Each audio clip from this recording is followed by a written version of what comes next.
Türkmenistanda häkimetler köpçülüklerin halk nägileliginden howatyr edip, daşary ýurtlarda ýaşaýan türkmen aktivistlerini garalamak kampaniýalaryny täzeden girişdiler. Resmiler raýatlary Adatlyk radiosyny dinlemedligi hem çagyrýarlar. Bu çäreler Lewap welaýatynyň tas ähli etraplarynda geçirilýär. Adatlyk radiosynyň bu ýagdaýlar barada sebitden maglumat berýän habarçysynyň sözlerine görä, Lewabyň häkimetleri garalama kampaniýalaryny kanun goraýjy edaralaryň wekillerini hemde büdjet işgärlerini çekýärler. Olar bilen ýürite duşuklary geçirýärler. Sugun 9-njy noýabrda Farabi Trawynyň Medeniyet öýüniň zalynda ýygna keçirildi. Milli Howpsuzlyk Ministrliginiň, İçeri işleri Ministrliginiň, Sultanda polisiýanyň, migrasiýa gullugynyň hemde häkimligiň wekilleri, raýatlary Sultanda büdjet işgärlerini bu ýere ýygnadylar. Olar Murat Gurbanyň, Dursultan Taganowanyň we daşary ýurtlarda ýaşaýan asly Lewaply ýene 6 tan raýatyň 68 ölçegli suratyny gystyrdylar. Bu 6 adam soňky ýyllarda YouTube saýtynda aktiv opozisiýa çykyşlary bilen tanalýar. Ýygnaga geçirýänler adamlara internetiňizde şu adamlar peýda bolsa, olara tomusy edäýmäň diýdiler. Diýip adynyň efirde atlandyrylmasyzlygyny soran ýygnaga gatnaşan Lewaplylaryň biri 9-njy noýabrda habarçymyza gurrun berdi. Şeýlede onuň sözlerine görä resmiler ýygnaga gatnaşan büdjet işgärlerini gurrungy edilýän türkmen aktivistleriniň çykyşlaryna laýyk goýmadylygy hem berk tawşyryp, muny edenleriň işinden boşadyljakdygyny hem duýdurdular. Türkmen häkimetleriniň nobatdaky garalama kampaniýasy sosial medialarda türkmen hökümetiniň şol sanda prezident Gurbanguly Berdimuhammedowyň alyp barýan siýasatyna garşy tanqidi pikirleriň artyp başlan döwrüne gabat gelýär. Murat Gurbanow Türkmenistanyň demokratika saýlawy opozisiýa toparynyň lideridir. Häzirki wagtda Fransada ýaşaýan türkmen telekeçisi Gurbanow bu topary 2020-nji ýylyň tomsunda döredipdi. Toparyň agdalaryny daşary ýurtlarda ýaşaýan türkmenler, esasan migrant işçiler emele getirýär. Asly Türkmenistanyň günwatarynaky Lewap welaýatyndan bolan 30 ýaşly Dursultan Taganow hem bu toparyň agdasy bolup, ol Türkiýede Türkmenistanyň hökümetine garşy öz çykyşlaryny beýan edýän türkmen raýatlarynyň arasynda iň tanalýan aktivistleriň biridir.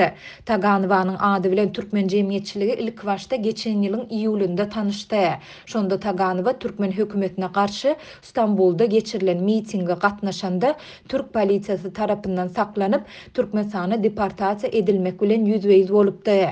Ýöne adam hukuklaryny goraýjy guramalaryň we türkmen aktivistleriniň eden çağrışlaryndan soňra Taganow deportasiýa merkezinden goýberildi.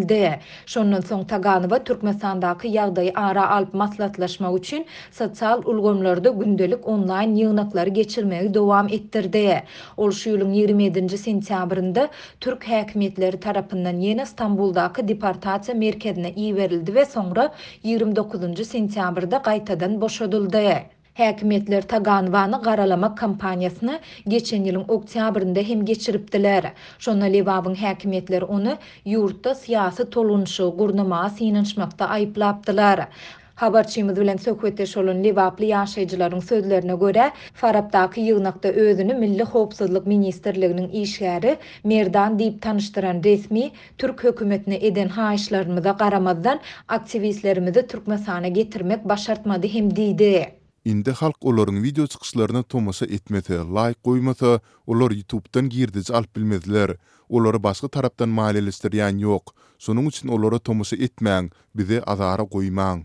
Diýip ýygnaga gatnaşan Lewaply ýaşaýjy Milli Howpsuzlyk Ministrliginiň işgäriniň aýdan sözüni titirledi. Ýygnaga gatnaşan Lewaplylar döwlet edaralarynyň wekilleriniň raýatlary Adatlyk radiosyny dinlemedligi hem çagyrýandygyny aýtdylar. Radio günwataryň Amerikanyň Türkmenistana garşy ulanýan ýaragydyr. Biziň adamlarymyzyň bir az açlyk çekýändiginden peýdalanyp, durly çörek nowatlaryndaky suratlary ulanýarlar. Ähli zadyň gowy bolmagyny Taňrydan soraň. Gowy bolar, bu kynçylyklar hem geçer. Diýip Lewaply ýaşaýjy polisiýa resmiýetiniň sözlerini titirledi. Mundan başga da habarçymyz şu günleri ýurdun kanun goraýjy edaralarynyň işgärleriniň daşary ýurtlardaky käbir türkmen aktivistleriniň Türkmenistandaky öýleriniň golaýynda nowatçylyk çekýändigini hem habar berdi. Adatlyk ýokarda beýan edilen ýagdaýlar barada Lewawyň ady agdalan edaralaryndan goşmaça maglumat ýa kommentari alyp bilmedi. Türkmenistanyň baş kanununda raýatlaryň söz adatlygy kepillendirilýär. Şol bir wagtda adam hukuklaryny goraýjy halkara guramalar Türkmenistanyň hökümetini ýurtda adam hukuklaryny çynlaky bozmakda, özüge pikirli adamlara basyş etmekde iýdigderli tanqid edýär. Ekspertler Türkmenistanda dünýädäki iň repressiw hökümetleriň biriniň hereket edýändigini, ýurdun içinde hökümete garşy duýga ýol berilmeýändigini we tesvirleri Prezident Berdimuhammedowyň rejimini sähel bolsa da tanqidleýän ýaly hasaplanýan adamlaryň dessine sem edilýändigini aýdýarlar. Muňa garamazdan soňky ýyllarda Türkmenistanyň daşynda ýaşaýan türkmenler has köp öz pikirlerini beýan edip başladylar. Olaryň käbiri Abaşada, Ýewropanyň birnäçe ýurdunda, Russiýada, Türkiýede we Demirgazyk Kiprde Berdimuhammedowyň hökümetine garşy açaçan çykyş etdiler we çykyşlaryny dowam etdirýärler. Bu habarlaryň arasynda şu günler türkmen häkimetleri internet el ýeterliligini hasam çäklendirýärler. Şeýle-de olar VPN ustalaryna garşy basyşlary güýçlendirýärler we ýokary kujaýynyň muallimlerinden sosial torlara girmezlik barada dilhata alýarlar.